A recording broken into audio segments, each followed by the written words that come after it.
ED ഉദ്യോഗസ്ഥരെ ആക്രമിച്ച കേസിൽ പ്രതികളുടെ ജാമ്യാപേക്ഷ തള്ളിക്കൊണ്ടുള്ള കോടതി നിരീക്ഷണം സിപിഎമ്മിന് വൻ തിരിച്ചടിയാകുന്നു. പ്രകോപനമില്ലാതെ ഉദ്യോഗസ്ഥരെ ആക്രമിച്ചത് അപൂർവങ്ങളിൽ അപൂർവം എന്നാണ് ജുഡീഷ്യൽ മജിസ്ട്രേറ്റ് കോടതി വ്യക്തമാക്കിയത്.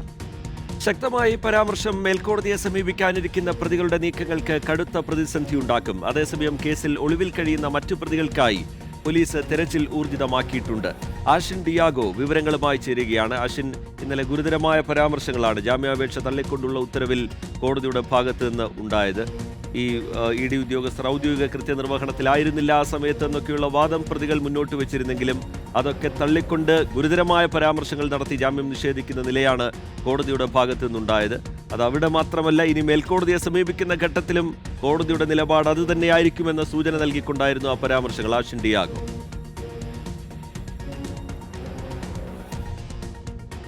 രജിത്ത്, ശ്രുതി, ഗുഡ് മോർണിംഗ്. രജിത്ത് സൂചിപ്പിച്ചതുപോലെ തന്നെയാണ് കഴിഞ്ഞ ദിവസം ഉണ്ടായിട്ടുള്ള കോടതി നിരീക്ഷണം. അത് വലിയൊരു തിരിച്ചടിയാണ് സിപിഎമ്മിന് ഉണ്ടായിട്ടുള്ളത്. കാരണം ഈ പ്രതികളുടെ ജാമ്യാപേക്ഷ തള്ളിക്കൊണ്ട് കോടതി നടത്തിയിട്ടുള്ളത് അതിരൂക്ഷമായ പരാമർശങ്ങളാണ്. അതിൽ ഏറ്റവും പ്രധാനപ്പെട്ടത് ഇത് ഒരു ആസൂത്രിതമായി നടന്ന ഒരു രാഷ്ട്രീയ ആക്രമണം എന്നുള്ള രീതിയിൽ തന്നെയാണ് കോടതി ഇതിനെ നിരീക്ഷിച്ചിട്ടുള്ളത്. മാത്രമല്ല, ഭരണഘടനാ സ്ഥാപനത്തിന് നേരെയുള്ള വെല്ലുവിളിയായി കഴിഞ്ഞ ദിവസം ഉണ്ടായിട്ടുള്ള ഈ ആക്രമണത്തെ കോടതി നിരീക്ഷിക്കുന്നുണ്ട്.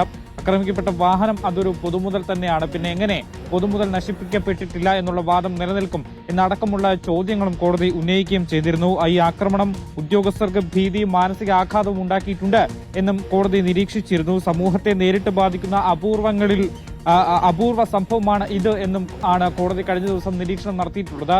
നിലവിലിപ്പോൾ 25 പ്രതികളെയാണ് പോലീസ് പിടികൂടിയിട്ടുള്ളത്. ഇനിയും അധികം പ്രതികളുണ്ട്. അവരെ കൂടി പിടിക്കാനുള്ള ശ്രമത്തിലേക്ക് പോലീസ് കടന്നിട്ടുണ്ട്. ഇതിൽ ഏതാനും ചിലരുടെ ജാമ്യാപേക്ഷ കഴിഞ്ഞ ദിവസമാണ് കോടതി അത് പരിഗണിക്കുന്നതും അതിനുശേഷമാണ് ഈ ഒരു നിരീക്ഷണം നടത്തുകയും ചെയ്തിട്ടുള്ളത്. ഇതേ തുടർന്ന് തന്നെ ഇനി പ്രതികൾക്ക് മുന്നോട്ട് മേൽക്കോടതിയിലേക്ക് സമീപിക്കുമ്പോഴും വലിയ തിരിച്ചടി തന്നെയാണ് നേരിടാനിരിക്കുന്നത് എന്നുള്ള സൂചന തന്നെയാണ് കഴിഞ്ഞ ദിവസത്തെ ഈ ഒരു വിധിന്യായത്തെ നമ്മൾ കാണേണ്ടത്. കാരണം ഇനി അങ്ങോട്ട് എന്ത് തരത്തിലുള്ള ഈ ഒരു പ്രിവെൻഷൻ ആയിരിക്കും, അല്ലെങ്കിൽ ഏത് തരത്തിലുള്ള വാദങ്ങളായിരിക്കും മുന്നോട്ട് വെക്കുക എന്നുള്ളതാണ്. കാരണം കഴിഞ്ഞ ദിവസങ്ങളടക്കം ഈ പ്രതികൾ മുന്നോട്ട് വെച്ചിരുന്നത് ഇതിൽ ആസൂത്രണം ഉണ്ടായിട്ടില്ല എന്നുള്ളതാണ്. പെട്ടെന്നുണ്ടായ പ്രകോപനത്തെ തുടർന്നുണ്ടായ ഒരു സമീപനമായിരുന്നു, പ്രതിഷേധമായിരുന്നു കണ്ടത്. ജനാധിപത്യപരമായിട്ടുള്ള പ്രതിഷേധമാണ്.